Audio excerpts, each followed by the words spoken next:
Welcome back to Riko's Way. This is episode 15, part 3 of how Riko did it. Welcome back, everybody. There can't be a greater time to share with you of how to survive through difficult times. It's now April. This is my month. My birthday's in April. Let's all fight this together. I know we all want to see next year, so let's work together and be safe, and it will happen. This will become a distant memory. Okay. So in part 2 of the video series of how Riko did it, I shared with you of what type of household I was raised in. I strongly believe, and I'm living proof of how you were raised makes a major effect on your success. The rest is up to you. Life is long. This is a long journey, and on that journey, there's many turns. You can go the wrong way or you can go the right way. There's time to rest, there's time to refocus, there's times to improve and gain ground. And go out on your own and climb your own mountain. And it's only when you see success that we can look back on the materials that got us this far. So this is how I feel now. I've gained this success at my age, and now I can look back, I can reflect, I can appreciate. I don't like how I took some things for granted. But the most important is to understand, to translate what happened in your youth and where you are now. What happened when you were in college and where you are now. Understand it. If you're not if you're not where you want to be in your life now, it's not too late to understand. Translate what has happened in your life. Make the adjustment. Do it now. Yeah, they say life is short. Trust me, it's super long when you're not happy and you're not having success in your life. So that's the motivation.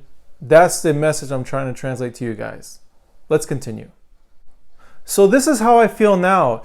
It wasn't until I made large gains in my life how I dramatically moved farther ahead of my peers in my life that I just felt I was on a completely different lane.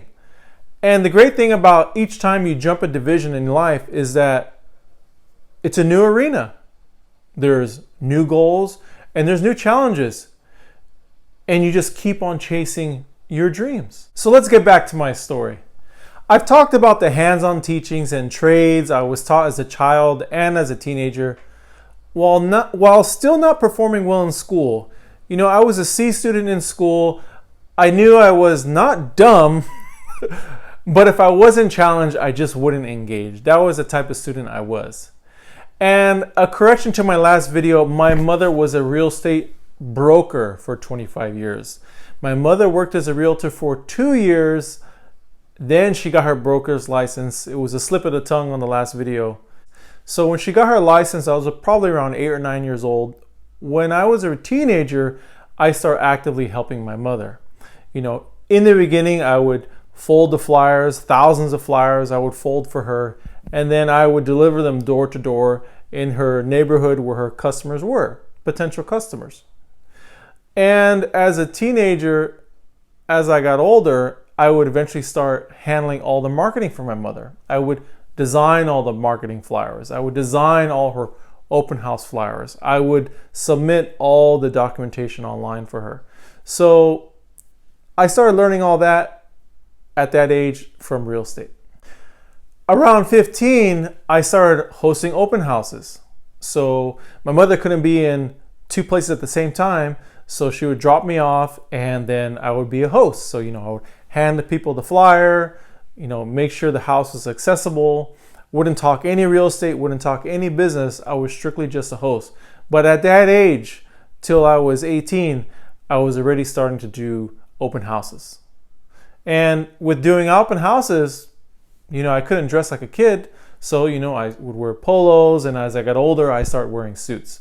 So all those little things of the imagery and how to look professional started very young as a teenager. Now, I was not always just this great kid helping my mother. When I learned to drive, or even before I had my driver's license, I would take my mother's car out before her open house, and usually open houses from 1 to 4. So around 12 o'clock, I would take the car car away and go goof off. Of course, as a teenager, I could care less of the time or my mother's responsibilities. So around 1:30, I would return the car. By then, my mother would have to had walked to her open house, carrying her signs, set up, and I would return the car. I mean, just having no consideration. Trust me, looking back on this is something very rare for me because it still makes me sick of how I acted. But I was like a yo-yo, you know, I would be a good kid and I would be a bad kid. This just really is how I was. As a young adult, I finally shed those behaviors. And I'm very happy for that. So once I became 18, I took the real estate exam and I became a realtor. And at this period, I was in City College by this time. So what lessons was I getting out of college with my mother? What did I learn studying underneath my mother, who already had her business for many years by this time?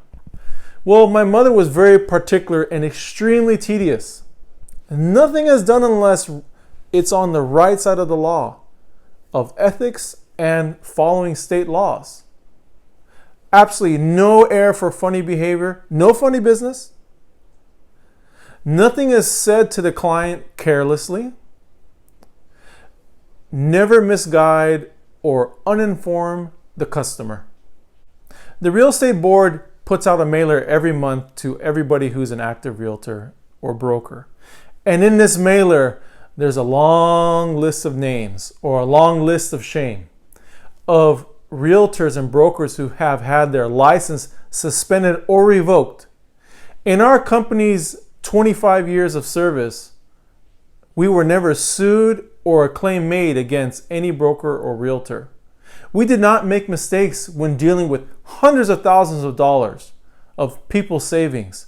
You know, there's laws and ethics, and my mother made sure we practiced them all to the T. Contracts mean something. When a contract is made with language and it's signed, it has value. This can affect you or the client in a positive or negative way.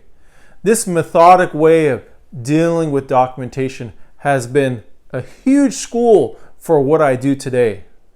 When I am signing contracts for hundreds of thousands of dollars for a job I have won, or when creating the estimate for the bid on that job, what I write is in stone. I can't go back. And I can't say, oh, I didn't mean that, or hey, I didn't calculate the cost correctly. To avoid that, I take my time and proofread. I take my time and run the costs. I take my time and run the profit margins. Until I'm satisfied, I'll send it out. And even before I send out the email, I'll open up the attachment that's attached in the email, open it up, make sure it has the correct language, and most importantly, the correct amount. If I make a small numerical mistake, it could cost me thousands of dollars. Now, is business all money and no feelings? For the short-term operations, you know, these short-term fly-by-night companies, yes. That wham, bam, hustle type of business. Yes. It's all money and who cares gets hurt as you blaze your path. But if you want to run an honest business with longevity and you want to protect your gains from lawsuit or prison, these are laws that we're dealing with. These are laws. You must respect your work and your clients. It's a matter of ethics. Watching my mother fight for her clients when we were not given a clear picture of the condition of the house, when terms are not followed and the other realtor tries to break contracts so they can take a better offer, or to fight for our clients when the termite work is not done properly, or the contractor working on the home is trying to cut corners, or the home warranty doesn't want to respond. It is a realtor's job to step in and fight for the client. I mirrored my mother's style of compassion and customer care. As a realtor and in today in my business, I am a strong ally to my customers. They know I run an honest and fair priced operation, that I would never try to hustle them. After years, we become family and allies. For a new customer, I take them slowly through the process. We were once strangers, but now we're going to hold hands and not let go. For customers that I've had for many years, it's a natural reflex to call them. They just call me, hey Riko, these are the details, go. There's no need for pictures or estimates. They just know I'm going to take care of the problem, that I'm going to take this issue out of their hands so they can focus on more important matters. So it is extremely important to show that you care for your customers so that you can gain their trust. And this is extremely key to having longevity in your business. Now I got to tell you guys, this has been a lot of fun looking back. It makes me realize all the things I've done and all the things I learned from my parents throughout the years. Now, all these stories of me is of when I was in college. I was in City College when I was a realtor and State College. In the next video, I'm going to talk about what happened to me when I got kicked out of college. I had learned a lot of business working as a realtor, but how did I learn to back up my business savvy? Right today I work as a professional contractor. So what transformed me from a handyman to a professional tradesman? I know my story is long, and I hope you guys stick around and watch these videos.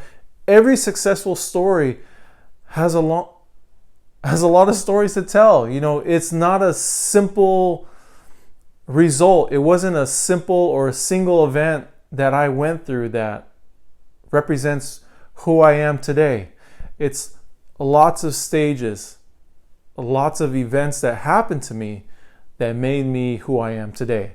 And I want to be honest with you guys. I'm trying to share the little instances where I was good or bad, or what I remember that really helped me, and I want to share with you guys. So as always, be safe, wash your hands, wear a mask. Please wear your mask, and peace. I'll see you on the next video.